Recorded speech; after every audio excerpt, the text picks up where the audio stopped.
As war broke out, many Ukrainians realised they had to get out.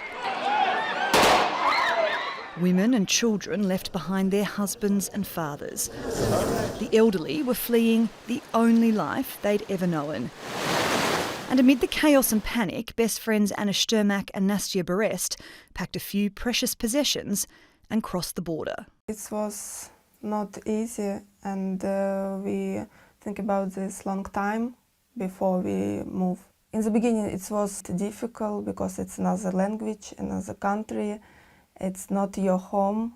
Sometimes I really won't go home.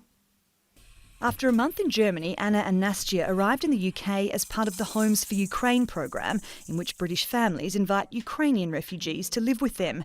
In the attic of their new home, they've started a candle-making business. It's helpful for us really focus on it and don't focus like every time on war. Of course, you read the news, like every 2 hours, you know. It's change your focus to work. It helps. The women credit their British sponsor family with giving them the confidence to start the business, which they've called Vera, meaning belief in Ukrainian.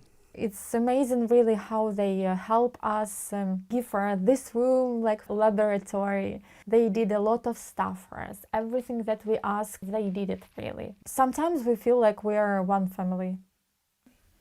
When Anna and Nastya arrived here, they thought their stay would be short and temporary, but the reality is, with the war showing no signs of ending, they've had to make new lives, and there are so many more like them. About 160,000 Ukrainians are taking refuge here in the UK, and the numbers are far higher in mainland Europe. The UN says 8 million people have left Ukraine since the war started.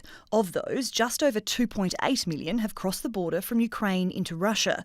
Poland is hosting 1.56 million Ukrainian refugees, and just over 1 million are now in Germany. But in Ukraine, a further 5.9 million people are considered internally displaced. Living conditions are harsh, even more so in winter.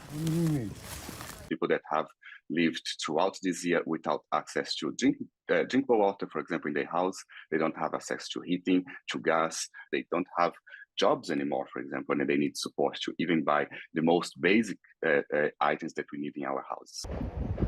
And as Russia continues its relentless shelling, life for many of those who've stayed behind in Ukraine is desperate and dangerous. Sarah Morice, TRT World.